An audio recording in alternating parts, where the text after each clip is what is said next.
চলতি অর্থবছর শেষে বাংলাদেশের প্রবৃদ্ধি হবে ৩.৩%। এক প্রতিবেদনে এ পূর্বাভাস দিয়েছে বিশ্বব্যাংক। বান্ডেল থাকলে প্রতি সেনমানিতে টাকা বাঁচবে। বিকাশ সেনমানি বান্ডেল কিনে জিতুন প্রতি লেনদেনে। প্রবৃদ্ধির গতি কমে যাওয়ার পেছনে রাজনৈতিক অস্থিরতাকে দায়ী করেছে সংস্থাটি। প্রতিবেদনে বলা হয়েছে, বাংলাদেশের প্রবৃদ্ধির গতি ধীর হয়ে ২০২৪-২৫ অর্থবছরে প্রায় ৩.৩% হওয়ার ধারণা করা হচ্ছে, যার মূল কারণ ২০২৪ সালে রাজনৈতিক অস্থিরতার নেতিবাচক প্রভাব। অনিশ্চয়তা ও উৎপাদন খরচ বেড়ে যাওয়ার কারণেও বেসরকারি বিনিয়োগ কমছে। এছাড়া পণ্য আমদানির গতি কমে যাওয়ায় কমেছে শিল্প উৎপাদন।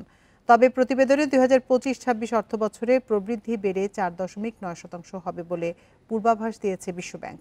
আর ২০২৬-২৭ অর্থবছরে ৫.৭% প্রবৃদ্ধি হবে বলে প্রতিবেদনে প্রত্যাশা করেছে সংস্থাটি।